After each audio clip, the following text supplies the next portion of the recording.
माननीय डॉक्टर अभिषेक एम सिंघवी जी 15 मिनट्स।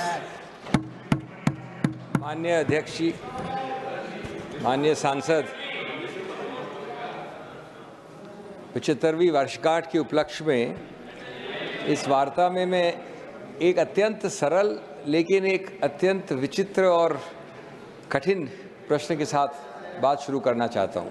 और वो प्रश्न ये है कि 1930 से 60 के बीच में जो लगभग 30-40 देश स्वतंत्र हुए साम्राज्यवाद से, उपनिवेशवाद से, यूके से, बेल्जियम से, फ्रांस से, नेदरलैंड से इत्यादि इत्यादि निकले वहाँ की कॉलोनियलिज्म से, सिर्फ एक अकेला कोरा भारत है जो उन 30-40 देशों में से आज एक गौरवशाली गणतंत्र लोकतंत्र है, बरकरार है आज 75 वर्ष बाद।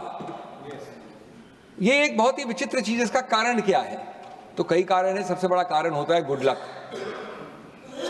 लेकिन अगर और इसमें देखा जाए तो मैं समझता हूं कि एक अद्भुत जुगलबंदी थी। और मैं नहीं कह रहा हूं कि एक ही कारण है। एक कारण निश्चित रूप से वो अद्भुत जुगलबंदी का है जो गांधी और नेहरू के बीच में थी, और जो ट्रिनिटी थी हमारी जीएनपी की, गांधी नेहरू पटेल की। कुछ तो ठीक किया होगा उस निंदनीय नेहरू ने, कुछ तो ऐसे संस्थागत और गैर संस्थागत स्तंभ बनाए होंगे हमारे संविधान के, जिससे आज इस 30-40 देशों में, अगर आप एशिया में देखें, अफ्रीका में देखें, साउथ अमेरिका में देखें, तो संविधान के और संविधानवाद के, कॉन्स्टिट्यूशनलिज्म के आपको सिर्फ खंडर दिखेंगे उन सभी देशों में। अगर एक ने वो हमको स्वतंत्रता दिलवाई और दूसरे ने उसको महफूज रखा, सुरक्षित रखा, तो कुछ तो ठीक किया होगा इन दोनों ने मिलके। तो अब देखते हैं कि ये क्या संवैधानिक स्तंभ हैं जो 75 वर्ष से इस देश को गौरवशाली बना के रखा है, विश्व का सबसे बड़ा गणतंत्र। और उसके बाद साथ साथ देखते हैं कि उनकी वर्तमान परिभाषा क्या है, उन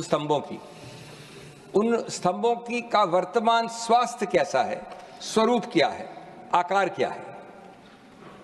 friends, the first of those pillars, the non institutional pillars, is secularism, one of the most misunderstood, most abused words, no doubt. Yes. You know, it's a self-protective mechanism, idea. We do no largesse, no mercy to practice secularism. We must do it in supreme selfish national and self-interest. India is planet Earth's most diverse spot.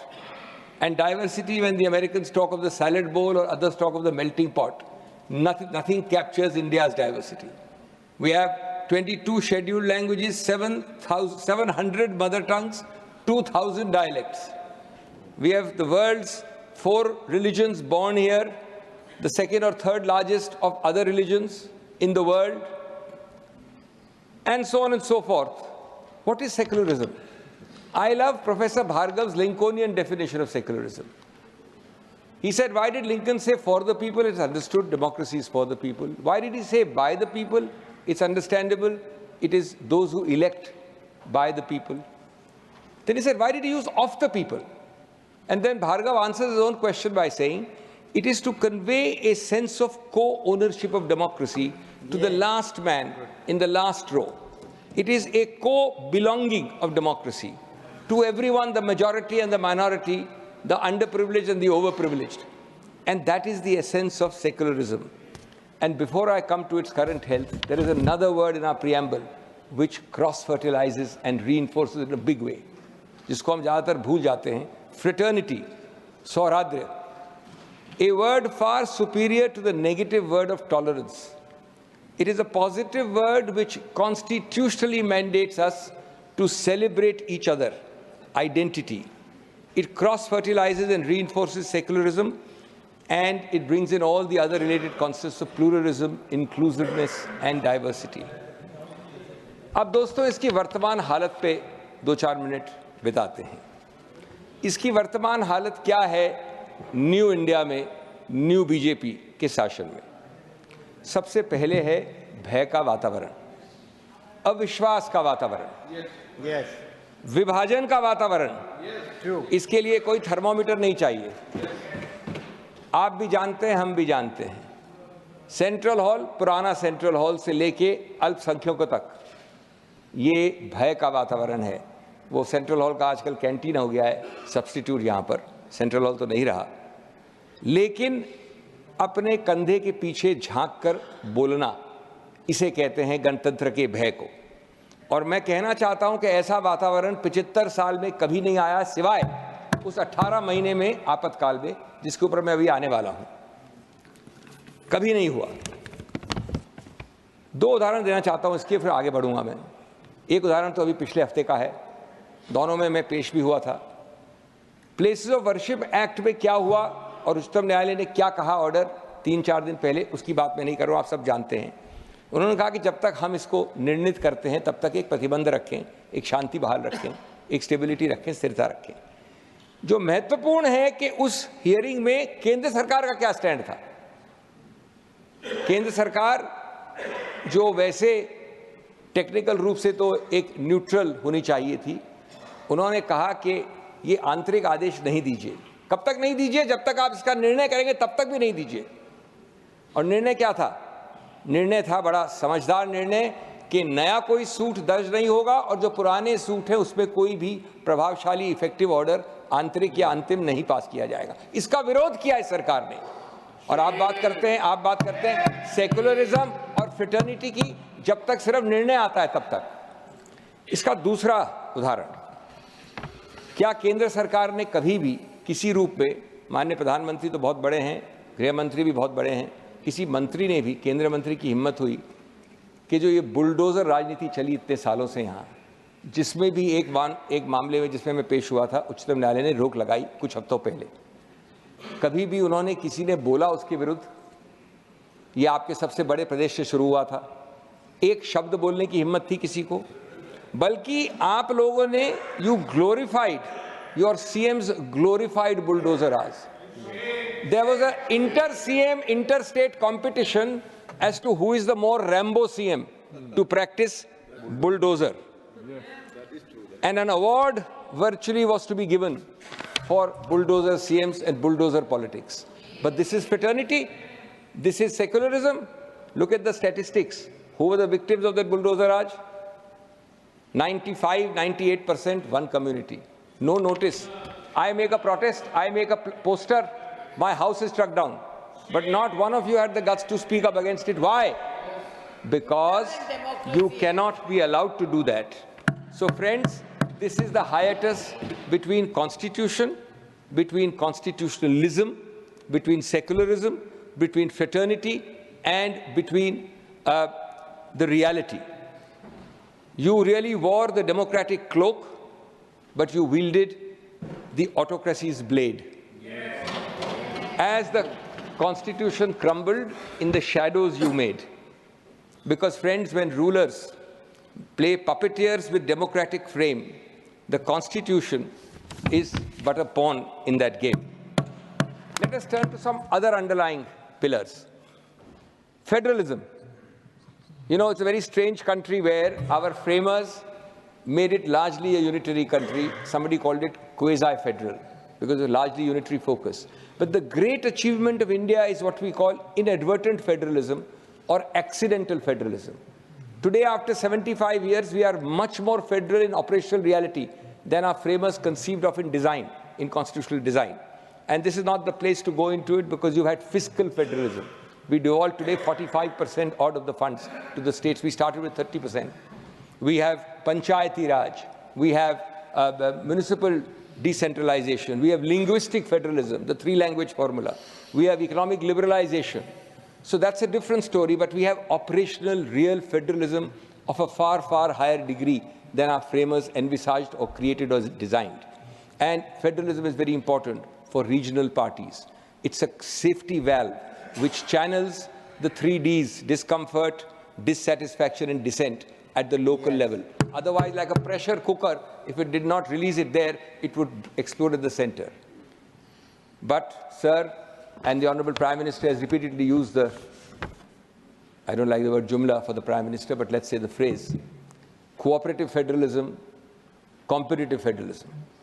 Allow me to make you smell the coffee and smell reality for 2 minutes. 2 examples again on federalism. The theoretical and the real in New India and the new BJP. State in the south, we know the name. A state in the east, we know the name. A state in the north, we know the name. I happen to be coincidentally counsel for all 3 states. 10 bills are passed by the state in the south. The Honorable Governor takes 1.5 years to decide not to decide. Because if he sends it back, as we all know, the state can pass it again. So he decides not to decide. I go to court, the court passes an order. So he then decides 1 and 9 he refers back. The assembly sends it back after 2 days. Again, Kumbhkarn's 6-month sleep. Then again you go to court. This time the Honorable Governor, well advised as he is, refers it to the President. What suffers? Governance for that state. The same thing happened in the eastern state. The same thing happened in the northern state. You're all sitting there, members of those states. Now, what is the point? The point is that Babasaheb Ambedkar said there cannot be 2 swords in 1 scabbard.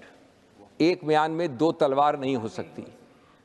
The elected government is entitled to make its mistakes. It is democratically elected CM who is democratically entitled to make mistakes. If he makes a mistake, the governor is not a super CM to correct him. In fact, Babasaheb Ambedkar, in the next paragraph of that do myan wali paragraph, he says that we are thinking of only nominating governors and nobody might be ready to accept the job because he doesn't have any powers. But today we have super CMs and somebody else, not me, called them supari agents of the central government. Sir, another example of federalism, competitive federalism, cooperative federalism, is the CBI, this unwanted, uninvited guest who enters all our houses. Both Mr. Sibal and I are doing many cases on that. He enters a state without any consent, no general consent, no special consent, on very puerile and very strange grounds. Any number of cases. This is federalism. This is, sir, federalism in tatters. This is democracy dancing on the edge of ruin when power poisons the pillars of our constitution, of which, remember, federalism was held 30 years ago to be part of the basic structure. 30 years ago. So other pillars include the media and the bureaucracy. Sir, if you give me 2 minutes, more than 2 minutes, I've got 4 minutes I'll need. I'll be very fast. Honorable Chairman has given 15 minutes on this thing. Sir, bureaucracy. Bureaucracy is supposed to be the steel frame, another pillar of our constitution. Is it a mud frame or a straw frame today? Put your hand on your heart and ask. The test which is paramount is servility and loyalty. HMV is the qualifying condition, not the old records of music we love. HMV means his master's voice. Any independence is met with retribution, fear, transfer, career, promotions, transfers, etc. From a watchdog, you've made it into a lapdog. And this is a decimation of yet another pillar of the Constitution. Media. And here I blame the media much more than the government. The media typifies the Margdarshak Mandal's eminent Greece, Advani ji, who said, when we asked you to bend, you crawled. Godi media to shabd bhi 2014 ke baad hi bana hai. As this remarkable cocktail we see of overambitious anchors and media owners, pre-selected, pre-curated and pre-committed participants, motivated, slanted, distorted themes, we see this toxic triangle every evening. Sir, I call it verbal terrorism and visual extremism. But this is because the media, Godi, has been converted largely into a Godi media. It doesn't help anyone. This is an institution which was called the 4th pillar. It was called the 4th pillar without being. Press freedom is nowhere mentioned in our constitution. But it's given the status of a 4th pillar. Please. Sir, मेरा समय कम है इसलिए जवाब नहीं दे रहा हूं मैं आपको. Vendetta politics. India is fortunate, unlike the 2 ladies who can't sit in Central Hall in Bangladesh. Unlike Zia and Nawaz Sharif, who can't sit in Central Hall in Pakistan, we were fortunate that we did not have vendetta politics. It started in a way in a South Indian state. It then traveled to an East Indian state. It went to the Battle of the Sardars in North Indian state. But largely the central government was free from it. So today you have, as one of your biggest alliance partners, the agencies, the three agencies we know well. And today, not only the laundry factory analogy, but a very good cartoon came when the Pope said, son, if you confess, all sins are forgiven. So the Indian man standing there on the side said, no, sir, all sins are forgiven if you join the ruling party. Yeah. Sir, there are many more examples. My time is limited. I will end by saying कि बार-बार आपने आपातकाल की बात की. आप बिल्कुल सही कह रहे हैं, आपातकाल में गलतियां हुई हैं. मान के चलिए. मैं मानता हूं, मैं स्पष्ट कहता हूं, कांग्रेस ने पहले भी कहा है. पहली बात तो एक तर्क और कुतर्क की बात है कि ये क्या बात कि आपके 90% स्पीचेस पहले अमेंडमेंट से 1950 से शुरू होती हैं. हम आज के भारत में जो विकृतियां आई हैं उनकी बात कर रहे हैं. उन विकृतियों में हाफ अ मिनट सर, उन विकृतियों का उत्तर क्या है कि गलती आपने की या नेहरू जी ने की तो हम भी करेंगे, तो ये लॉजिकल नहीं है. लेकिन दूसरी बात, ये आपातकाल एक सीमा से बाध्य था, 18 महीने का था. जनादेश सबसे बड़ा होता है. इंदिरा गांधी के आपातकाल के बाद इंदिरा गांधी को जनादेश ने वापस चुनावित किया. ये आपातकाल एक संवैधानिक विकृति थी जो संविधान अनुमोदित करती है, संविधान अलाउ करती है, संविधान के अनुसार हुआ, गलतियां हुई, अंत हुआ. आज इस अघोषित आपातकाल की क्या सीमा है? क्या संवैधानिक प्रतिबंध है? क्या संवैधानिक कंट्रोल है? जीरो.